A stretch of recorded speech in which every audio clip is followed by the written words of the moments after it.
Petillo, buenas noches. Muy buenas noches, Joaquín, con el gusto de saludarte y al auditorio.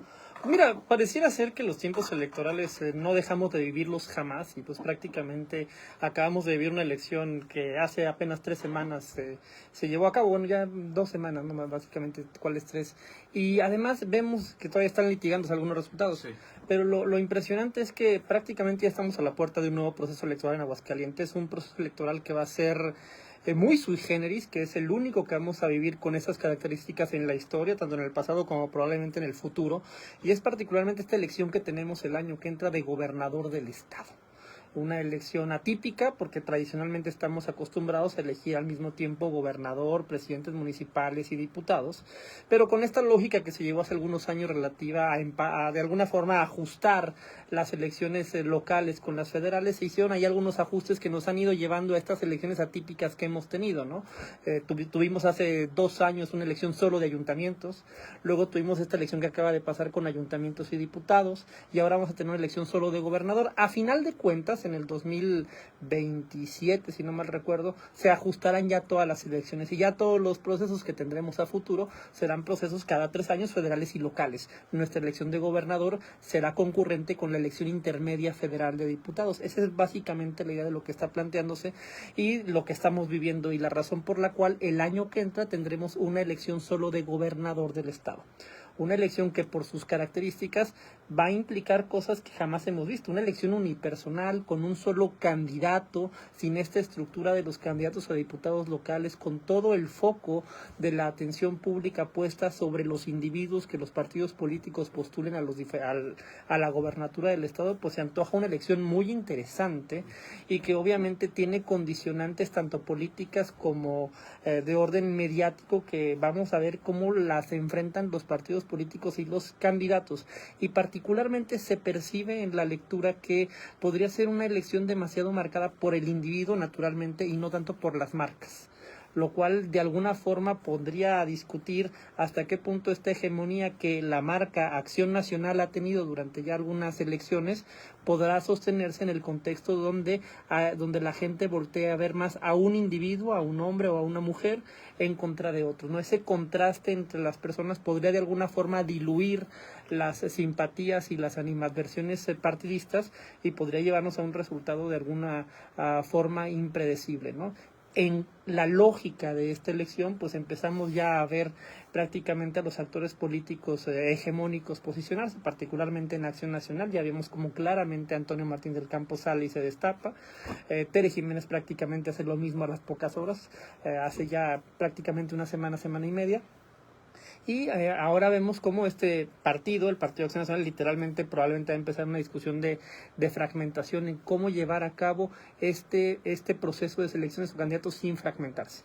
Además, en otro contexto muy interesante, que es el contexto nacional de las acciones afirmativas, que en teoría podrían beneficiarle a Tere Jiménez. Tere Jiménez, por la lógica de las acciones afirmativas, de que se tienen que postular el año que entra 3 mujeres de las 6 gobernaturas que se van a postular, podría tener prácticamente garantizada la candidatura de Acción Nacional, o se vería muy difícil que no la tuviera. ¿Eso es obligatorio? ¿Sí? Toño estuvo aquí y decía que no era obligatorio. A ver, no es obligatorio que den la candidatura de Aguascalientes, pero lo que va a ser obligatorio, ya lo fue en esta elección, es que la mitad de las postulaciones que se hagan a nivel nacional para gobernaturas tengan que ser para mujeres. Eso sí.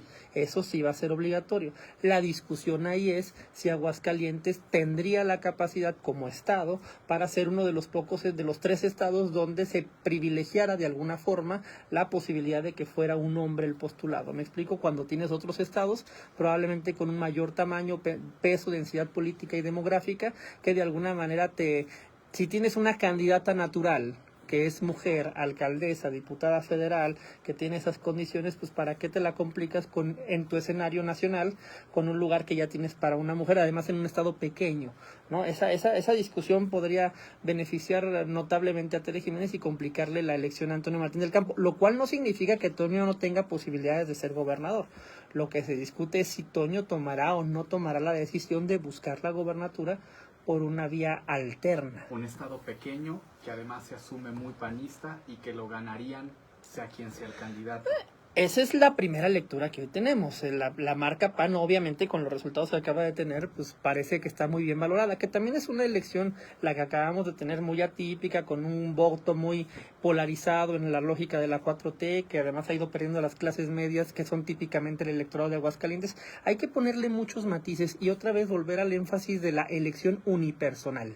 O sea, el año que entra es muy complicado que se piense en votar por el PAN o por el PRI o por Morena o votar en contra de Andrés Manuel López Obrador o a favor de la 4T. Cualquiera de esos tópicos se parece que se van a diluir en la lógica de los personajes, de los individuos, de la persona o de las pocas personas, porque además va a haber muy pocos partidos, bueno, ya va a haber menos partidos, mejor dicho. No, bueno, hay pocos partidos y pocas personas. Bueno, y pocas personas con el perfil para poder aspirar a esta responsabilidad, ¿no? Se antojan pocos los cuadros políticos con el suficiente peso, suficientemente consolidados como para volver creíble un proyecto político en torno a la gobernatura. Estaríamos hablando fundamentalmente Tere Jiménez, Antonio Martín del Campo, quizás Nora Rubalcaba, eventualmente, aunque está retirada formalmente, Lorena Martínez, y el abanico de políticos con esa envergadura parecería que se acabara.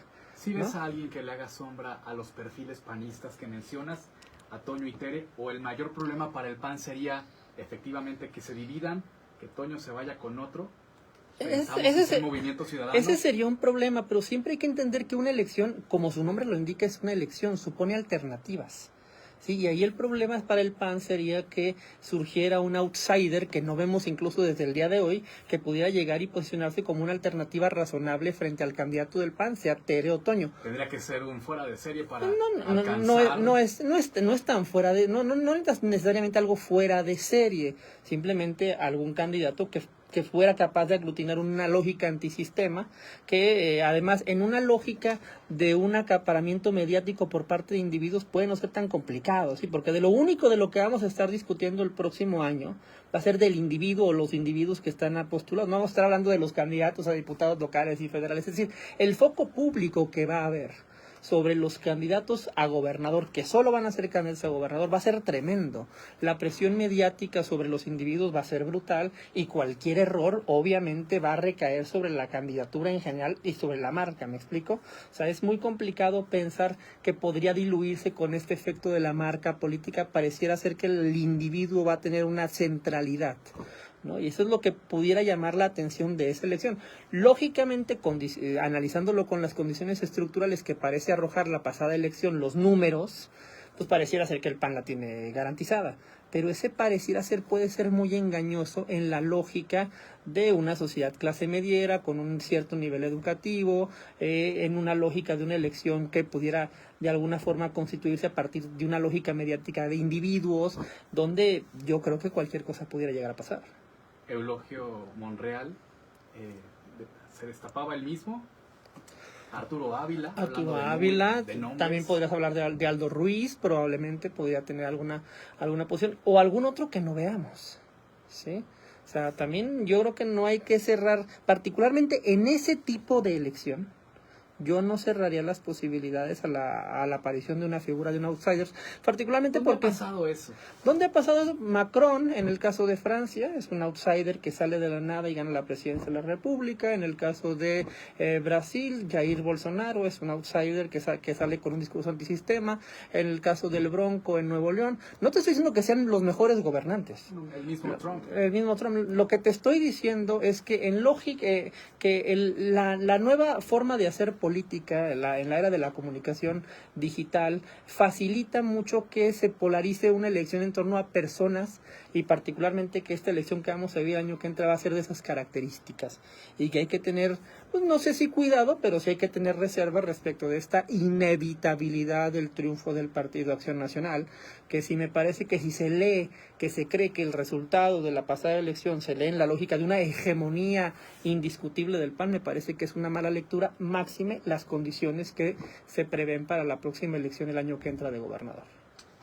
Se vienen meses interesantes. Vamos a vivir tiempos interesantes, Joaquín Martínez. Y si ese personaje que dices llegara a aparecer, eso sí, también tiene que aparecer pronto. Tendría que aparecer pronto. Y tendría que tener alguna lógica, una narrativa disruptiva, ¿no? para poder posicionarse y llamar la atención del electorado. Vamos a ver, no digo, ¿es eso o quedarnos en la discusión de Tere o Toño? No lo sé, pero lo que sí sé es que tiene que haber una alternativa al candidato del PAN. El candidato del PAN podrá ser Tere, podrá ser Toño, pero tiene que haber una alternativa. La pregunta es, ¿la alternativa al candidato del PAN va a ser Toño a través de otro partido? ¿O la alternativa al candidato del PAN, quién va a ser? ¿Con qué condiciones? Tiene que haber una alternativa. Claro. Ese es el tema. Alan Capetillo, gracias. Mi estimado Joaquín, muy buena noche. Buenas noches. Son las 7:29 minutos. Una